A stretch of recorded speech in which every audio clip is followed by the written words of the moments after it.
Hello friends, welcome back. ഇന്നൊരു special recipe ആയിട്ടാണ് കേട്ടോ വന്നിട്ടുള്ളത്. വീട്ടിലുള്ള ചേരുവകൾ വെച്ച് തന്നെ പെട്ടെന്ന് ഉണ്ടാക്കാൻ പറ്റുന്ന റെസിപ്പിയാണ്. ഇതുവരെ ആരും ട്രൈ ചെയ്യാത്തതാണ് കേട്ടോ. അപ്പോൾ ഇതെങ്ങനെ ഉണ്ടാക്കണമെന്ന് നോക്കാം.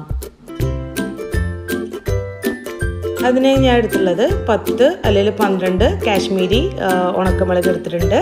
പിന്നെ ഒരു കപ്പ് ഉണക്കച്ചെമ്മീനാണ് എടുത്തുള്ളത്. ഇത് വറുത്തെടുത്തതാണ്. ഇനി ഇത് കുറച്ച് ഉപ്പ് ചേർത്തിട്ടൊന്ന് പൊടിച്ചെടുക്കണം. ഉണക്കച്ചെമ്മീനും മുളകും ഉപ്പും കൂടെ പൊടിച്ചത് റെഡി ആയിട്ടുണ്ട്. ഇതൊന്ന് മാറ്റി വെക്കാം.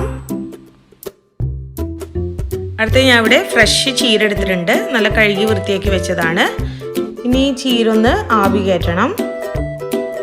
അടുത്ത ഞാൻ ഇവിടെ ഒരു പാത്രത്തിൽ കുറച്ച് വെള്ളം ചൂടാവാൻ വെച്ചിട്ടുണ്ട്. വെള്ളം ചൂടായി കഴിഞ്ഞാൽ ഇതിലോട്ട് വലിയൊരു അരിപ്പൊന്ന് വെച്ച് കൊടുക്കുന്നുണ്ട്. എന്നിട്ട് ഇതിലോട്ട് കുറേശ്ശെ ചീരയുടെ എല്ലാം ഇട്ട് കൊടുക്കാം. നിങ്ങൾക്ക് ഇതുപോലെ ആവി കയറ്റണമെന്നില്ല. ഞാൻ സാധാരണ ഇതുപോലെ തന്നെ ചെയ്യാറ്. നിങ്ങൾക്ക് വേണമെന്നുണ്ടെങ്കിൽ ഇഡ്ഡലി ചെമ്പിൽ ആവി കയറ്റാം. അല്ലെങ്കിൽ നല്ല തിളച്ച വെള്ളത്തിൽ കുറച്ച് നേരം ഒന്ന് ചീരയുടെ എല്ലാം ഇട്ട് കൊടുക്കുക. എന്നിട്ട് ചീര എടുത്തിട്ട് അതിൻ്റെ വെള്ളമെല്ലാം കളഞ്ഞിട്ട് മാറ്റി വെച്ചാൽ മതി കേട്ടോ.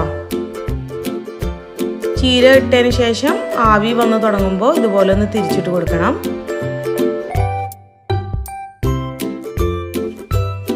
കണ്ടില്ല, ചീരയുടെ എല്ലാം നന്നായി വാടിയിട്ടുണ്ട്. പിന്നെ അതിൻ്റെ തണ്ടെല്ലാം നന്നായി വെന്തിട്ടുണ്ട്. ഇനി ഇതൊരു പാത്രത്തിലോട്ടത് മാറ്റാം. ബാക്കിയുള്ള ചീരയുടെ ഇലയും ഇതുപോലെ വേവിച്ചെടുക്കണം. ഞാൻ 2 തവണ ആയിട്ടാണ് വേവിച്ചെടുക്കുന്നത്.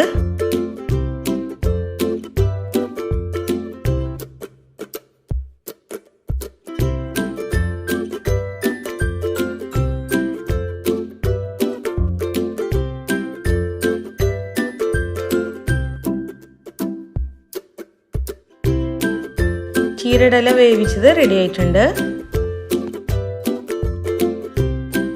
അടുത്ത് ഞാൻ ഇവിടെ ഒരു പാൻ ചൂടാൻ വെച്ചിട്ടുണ്ട്. ഇതിലോട്ട് 1-2 ടേബിൾ സ്പൂൺ വെളിച്ചെണ്ണ ഒഴിച്ചു കൊടുക്കാം. വെളിച്ചെണ്ണ ചൂടായി കഴിഞ്ഞാൽ ഇതിലോട്ട് നേരത്തെ വേവിച്ച് വെച്ച ചീര ഇതിലോട്ട് കുറേശ്ശെ ആയിട്ട് ഇട്ട് കൊടുക്കാം.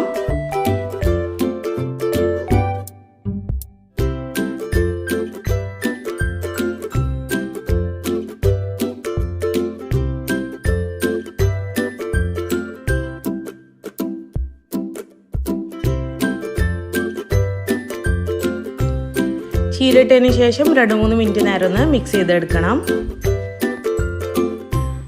നിങ്ങൾക്ക് ചീരയുടെ തണ്ട് വെന്തിട്ടില്ല എന്ന് തോന്നിച്ചെങ്കിൽ ഇതുപോലെ മിക്സ് ചെയ്തതിന് ശേഷം 2-3 മിനിറ്റ് നേരം ലോ ഫ്ലെയിമിൽ ഇട്ടിട്ട് ഒന്ന് മൂടി വെച്ചിട്ടൊന്ന് വേവിച്ചെടുത്താൽ മതി കേട്ടോ.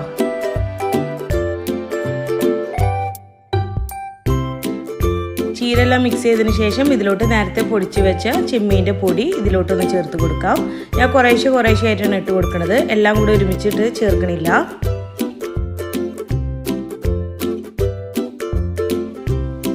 പൊടി ഇട്ടതിന് ശേഷം നന്നായി ഇത് മിക്സ് ചെയ്യണം.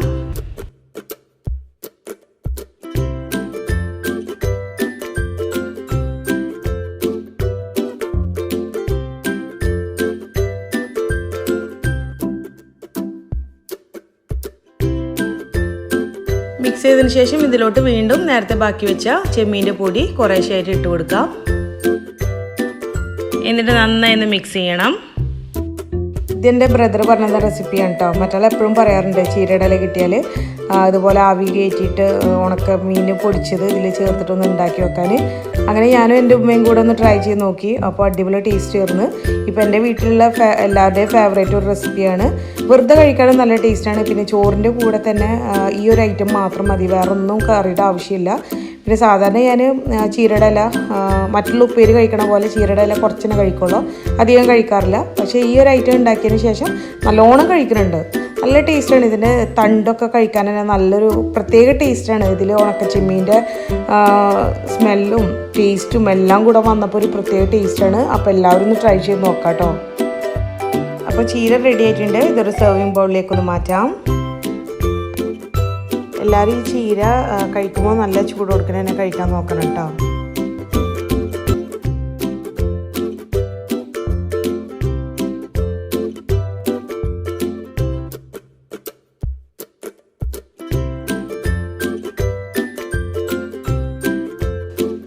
അപ്പോൾ അപ്പോൾ നമ്മുടെ ചീരയും ഉണക്കച്ചെമ്മീനും വെച്ചുള്ള റെസിപ്പി റെഡി ആയിട്ടുണ്ട്. അപ്പോൾ എല്ലാവരും ഒന്ന് ട്രൈ ചെയ്ത് നോക്കാം. ഫാമിലീസിനും ഫ്രണ്ട്സിനും ഒക്കെ ഷെയർ ചെയ്യണേ. ഇൻഷാ അല്ലാഹ് വീണ്ടും നമുക്ക് നല്ല റെസിപ്പിയുമായി കാണാം.